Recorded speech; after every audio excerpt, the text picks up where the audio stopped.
Merci d'être resté avec nous. Le psoriasis, c'est une maladie de la peau qui touche 3 à 5% de la population française. Squames, démangeaisons jusqu'au saignement. Et à ces désagréments s'ajoute parfois la souffrance. C'est ce que nous verrons notamment à travers le témoignage de Sarah qui est sur ce plateau. Je vous signale qu'il y aura aussi un chat à la fin de l'émission. Mais avant cela, on va comprendre comment se manifeste le psoriasis, Michel. Voilà, je vais vous montrer ça. Alors une peau saine, vous le savez, comporte 3 parties, l'épiderme, le derme et l'hypoderme. Et ce qui nous intéresse aujourd'hui, c'est surtout l'épiderme. Cette zone est formée de plusieurs couches. Vous allez le voir sur une partie grossie. La plus profonde correspond ici à la couche basale et la plus superficielle à ce qu'on appelle la couche cornée. C'est à partir de cette couche basale que les cellules de la peau vont se renouveler. Elle est composée de cellules souches et de cellules que vous voyez ici, les grosses, là, ce sont les mélanocytes qui vont donner la couleur à la peau. Mais elles vont donner donc des cellules qui vont donner naissance à des kératinocytes. Elles produisent de la kératine, une protéine qu'on va retrouver aussi dans les ongles et les cheveux.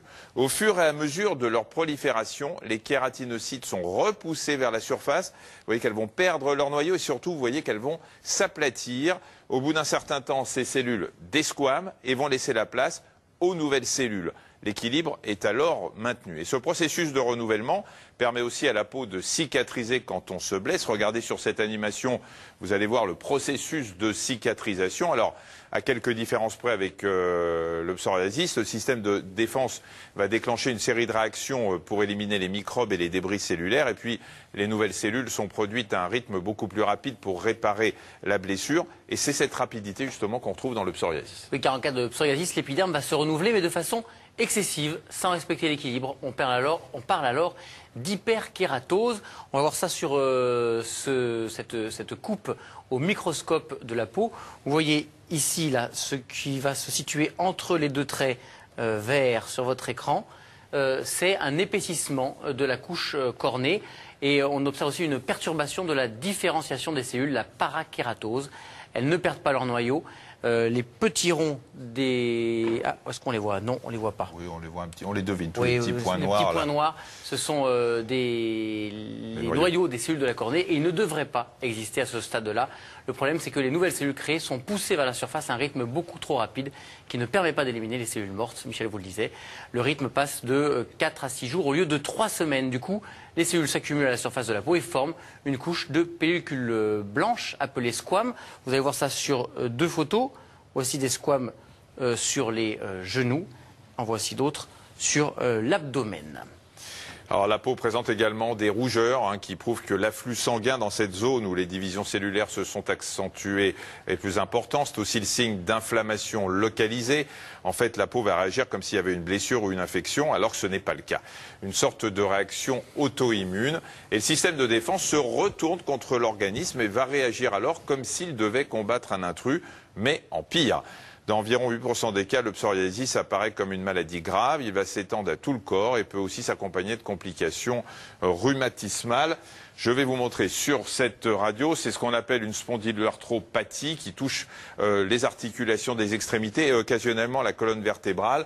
Pour simplifier, vous voyez ici que les vertèbres sont empilées les unes sur les autres et en fait elles vont pratiquement se souder entre elles et c'est ça une des complications du psoriasis. On va parler de tout ça avec nos invités.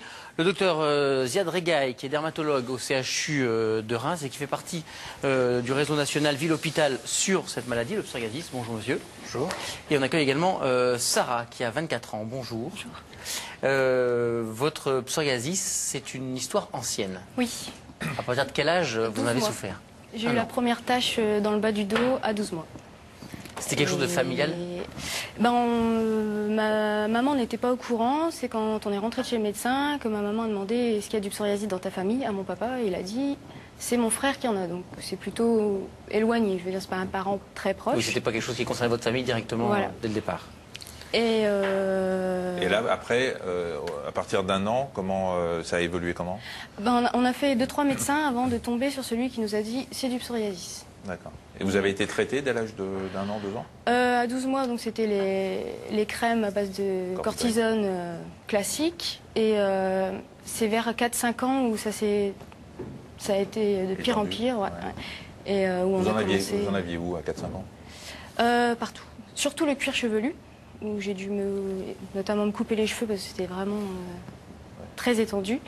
Et puis après, Sur le corps ça gagnait aussi. tout le corps. Et c'est à 8 ans que vous en aviez beaucoup.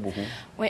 Donc à 6 ans, j'ai commencé les UV et après avoir fait le tour de tous les traitements qui existaient, traitements locaux, on a dû voir un dermato sur l'île.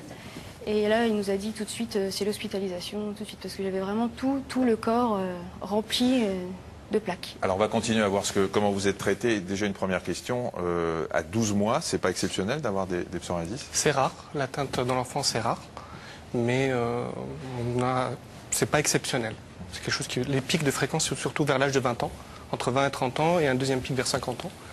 Et on sait pourquoi ça? Pourquoi manifestement il y a enfin vous allez peut-être nous le confirmer, la génétique intervient? Il y a une prédisposition génétique.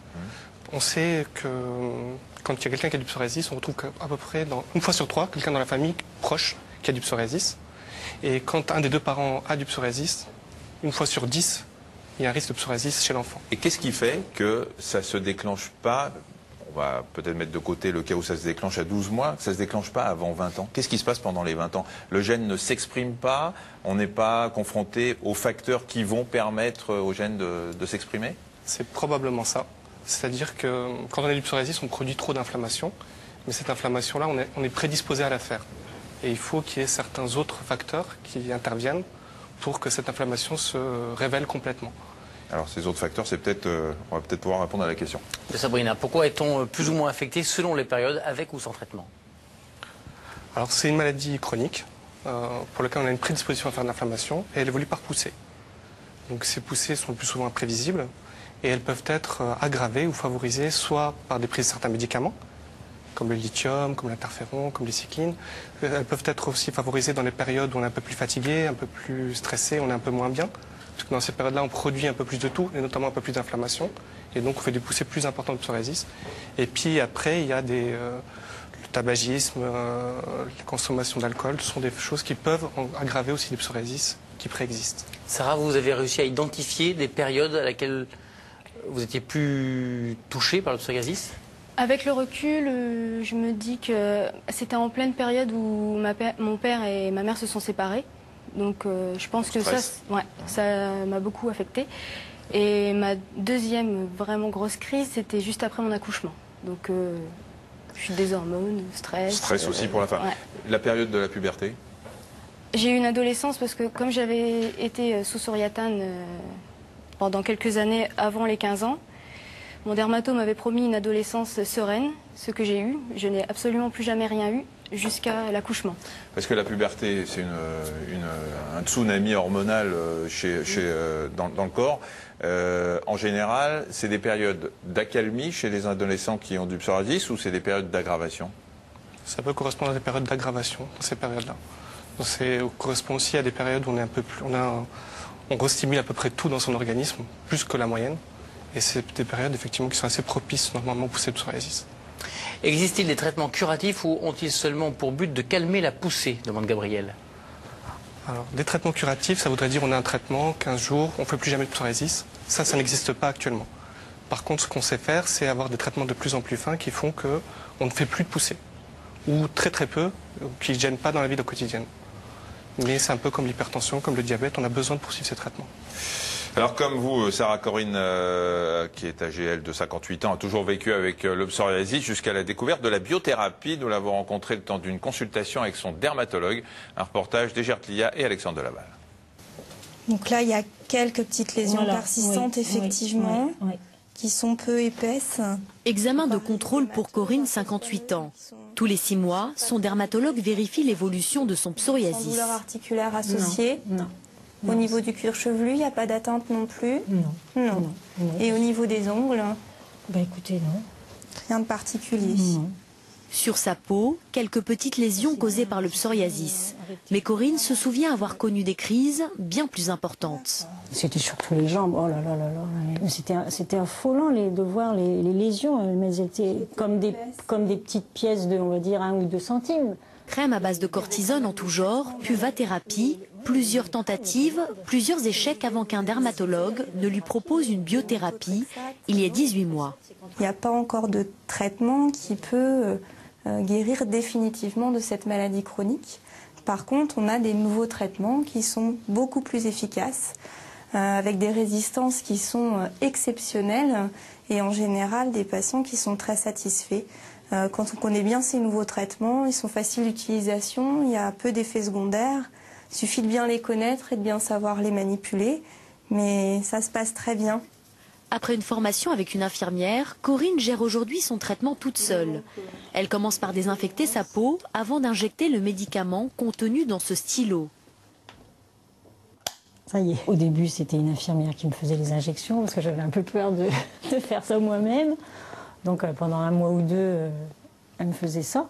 Et puis bon, j'ai fini par, je regardais comment elle faisait, puis elle m'explique en même temps. Donc j'ai dit bon, je vais essayer. La première fois on est un peu tendu, puis après bon, c'est bon. Hein. Grâce à la biothérapie, Corinne a retrouvé le sourire. Elle peut désormais affronter le regard des autres. Mon mari peut vous le dire. Hein. Quand on se trouvait à la salle de bain, il me disait oh là là, tes jambes.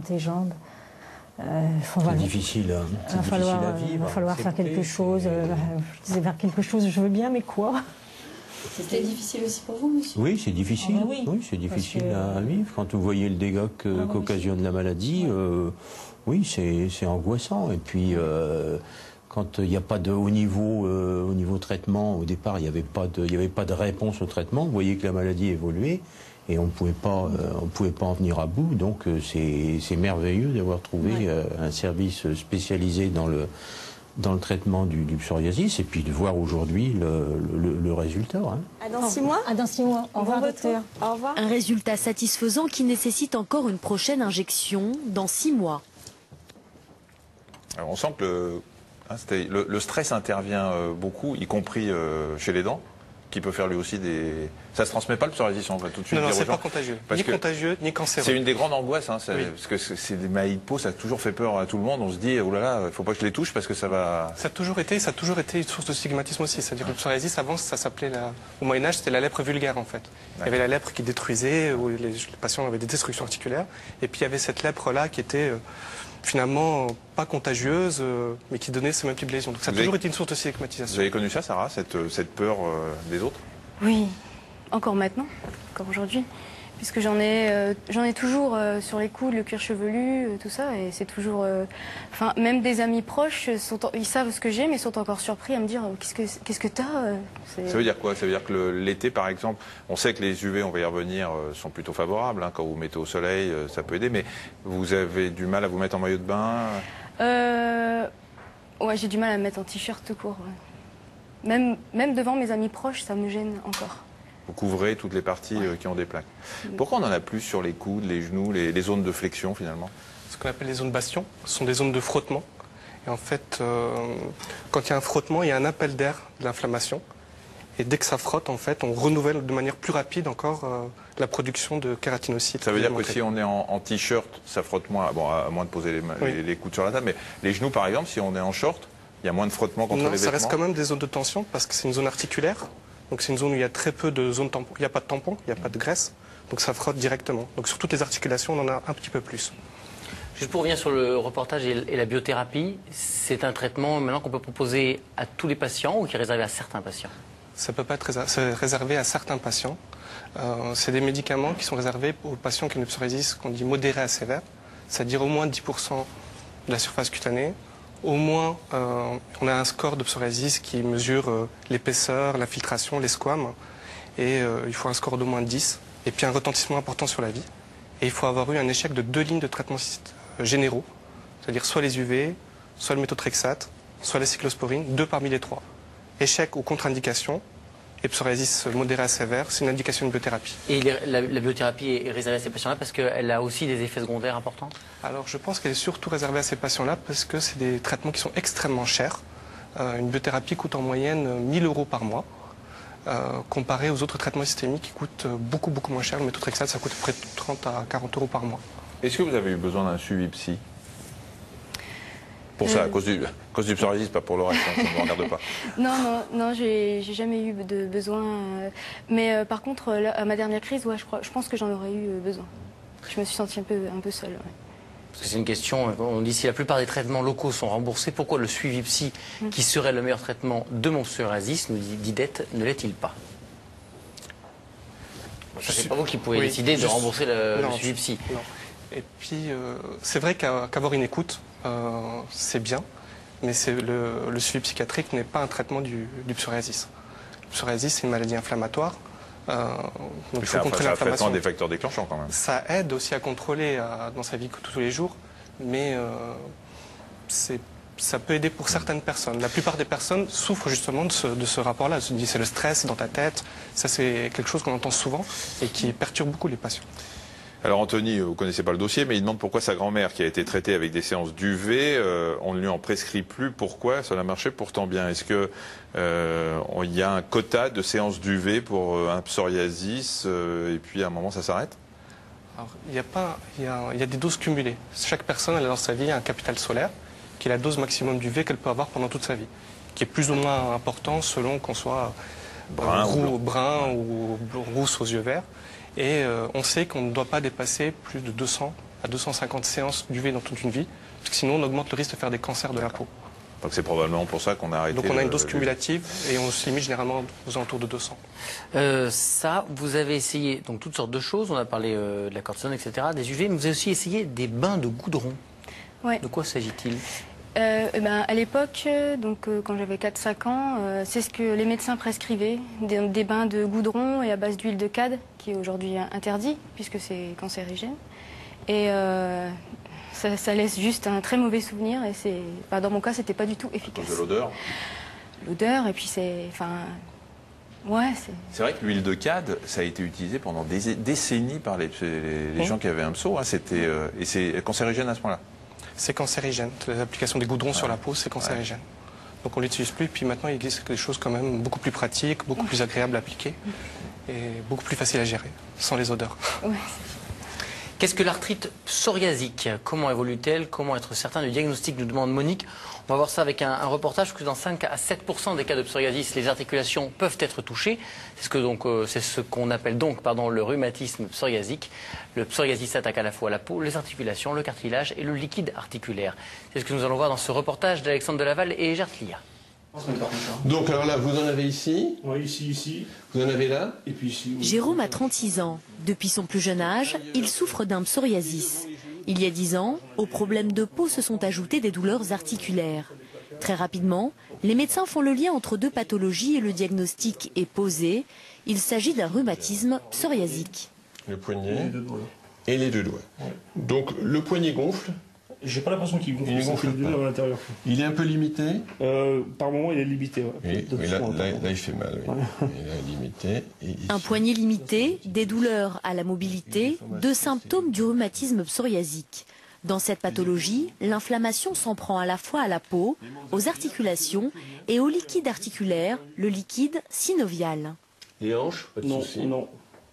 Cette atteinte synoviale est source de destruction cartilage dans un premier temps et dans un second temps, ce tissu synovial peut aussi détruire l'os. Voilà pourquoi on peut avoir des atteintes destructrices relativement évoluées. Pour Jérôme, avant d'être traité, les douleurs articulaires ont été particulièrement dures à vivre. C'est des douleurs atroces. C'est-à-dire? C'est-à-dire qu'on ne peut rien faire. Je ne pouvais même plus porter une bouteille d'eau d'un litre et demi. On me marchait sur les pieds, je hurlais parce que j'avais mal, quoi. On n'est pas bien, on a mal partout.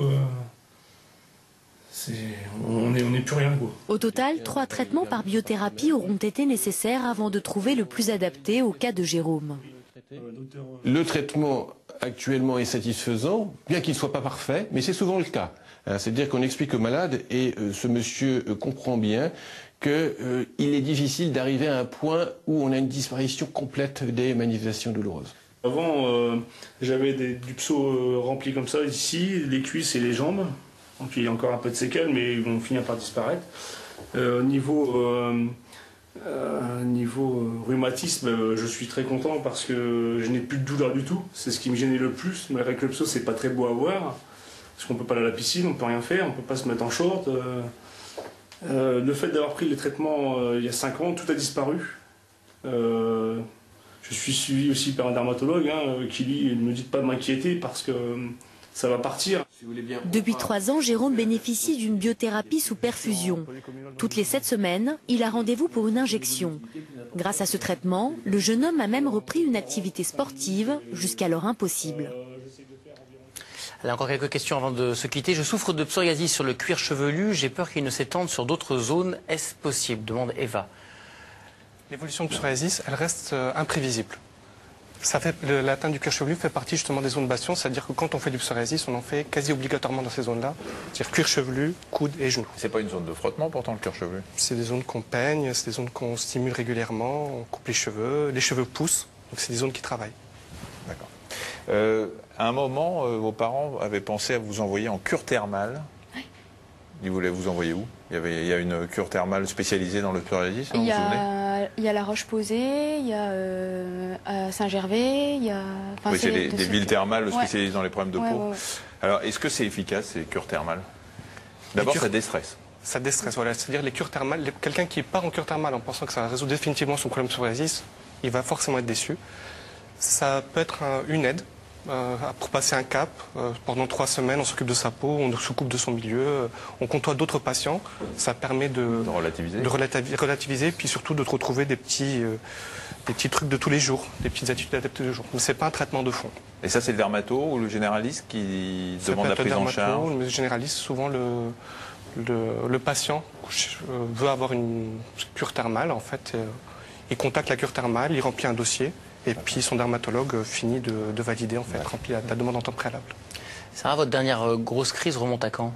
2010. 2011, début 2011, après l'accouchement. Après l'accouchement. Ouais. Et quand vous dites que c'était une très grosse crise, c'est-à-dire vous avez du psoriasis de partout? Partout, j'avais juste un petit rond comme ça de peau saine, j'en avais partout. Donc c'était pas, quand j'étais petite, c'était très squameux. Et là, par contre, c'était très rouge, très inflammatoire. Et partout. Et comment on fait pour s'occuper à la fois de soi et de son bébé qui vient de naître? Eh ben justement, je ne me levais, ne parlais et ne souriais que pour lui. Même mon mari, je ne voulais plus qu'il me regarde, je ne voulais plus qu'il me parle. Mes amis, je ne voulais plus les voir. J'étais coupée du monde, quoi. Et... Coupée du monde passe par la douleur? Aussi. Parce que dans mon cas, mon psoriasis est très douloureux. C'est quel genre de douleur? C'est... Par exemple, plutôt quand j'étais petite, c'était plus pas pouvoir plier les articulations, pas pouvoir se baisser. Là, c'est pareil, ça craquait pas, mais c'est tellement tiré, c'est très très sec qu'on peut pas faire les mouvements qu'on veut. Quand on a des gerçures ou qu'on voit que la peau va craquer. Les traitements contre cette maladie sont-ils compatibles avec une grossesse et l'allaitement? Puisqu'on rappelle qu'il y a des corticoïdes notamment dans le... Tous les traitements ne sont pas compatibles avec une grossesse et l'allaitement. Les traitements cortisonés sur la peau le sont, mais ça augmente le risque de faire des vergetures. Les UV sont compatibles. Les UV sans prise de méladinine sont compatibles, mais ça augmente le risque de faire des masses grossesse. Le méthotrexate, le sorétane sont strictement contre-indiqués. La cyclosporine est autorisée et les biothérapies, en théorie, sont contre-indiquées. Oui, ça fait pas beaucoup de choix quand même. Enfin, il y a beaucoup d'effets secondaires. Il y a beaucoup d'effets secondaires. Une goutte d'huile d'essentiel de citron, de menthe poivrée et d'aneth, est-ce efficace? Demande Eric. Alors après, c'est vrai qu'on a... Comme c'est une maladie chronique qui est très invalidante, qui retentit beaucoup sur la vie des gens, on est toujours à la recherche de la petite recette miracle que personne n'a, qu'on retrouve sur Internet, le lait de tel ou tel animal, etc. C'est à partir du moment où c'est émollient, ça corrige un peu les choses, mais c'est traitement. On parlait de cure thermale tout à l'heure, il y a le sel de la mer morte. La mer morte, il y a des gens qui vont là-bas se baigner pour calmer leur psoriasis. Est-il préconisé pour traiter ce psoriasis, Victor? C'est un traitement topique comme un autre. C'est comme une piqûre thermale, ça apporte un bienfait immédiat. Et ça doit être insupportable quand on est en crise de psoriasis, se mettre dans la mer morte pour m'y être baigné. Vous flottez tellement il y a de sel. La moindre irritation vous fait mal. Comment il supporte? En fait, ce qui se passe, c'est qu'avec le sel, ça desquame, ça retire les squames en fait, et puis ça crée une petite inflammation à la surface de la peau. Et l'un dans l'autre, en fait, ça élimine cette inflammation qui restait en surface. Mais encore une fois, c'est comme quand on se baigne dans des eaux sulfurisées ou autre cure thermale. C'est un bienfait transitoire. Ma mère souffre de psoriasis, elle en a sur le cuir chevelu, le front et plus gênant encore autour de l'anus. Comment soulager ces démangeaisons? S'il n'y en a que dans ces zones-là, habituellement c'est un traitement topique et il existe un certain nombre de topiques. Que ce soit cortisonné, voilà, des crèmes. Ouais. Pardon, des crèmes. Non, Ne vous inquiétez pas, on est là pour ça. Le soleil a-t-il un impact sur le psoriasis et quel est-il, Sarah? Le soleil clairement améliore la grande majorité des patients psoriasiques. C'est pour ça qu'on peut faire des UV. En fait, la déliothérapie, le fait d'aller au soleil, c'est depuis le début du 19e siècle. Et en fait, ça permet de créer une inflammation à la surface de la peau et ça améliore plus de 80% des patients qui y vont. Vous, quand vous voyez arriver le printemps, les beaux jours, c'est un soulagement? Ah oui. Ah oui, à ce point-là. Ouais. L'hiver, c'est... Et dès que là, comme là, il fait beau, et ça me fait du bien. Bizarrement, les UV dans un cabinet de dermato ne me font rien. Mais dès que je suis au soleil, c'est... Et il suffit qu'il y ait du soleil, que vous soyez au soleil, ou il faut quand même que vous exposiez les parties abîmées au soleil? Oui, 15 minutes par jour et un mois et c'est bon, quoi. Merci beaucoup. En tout cas,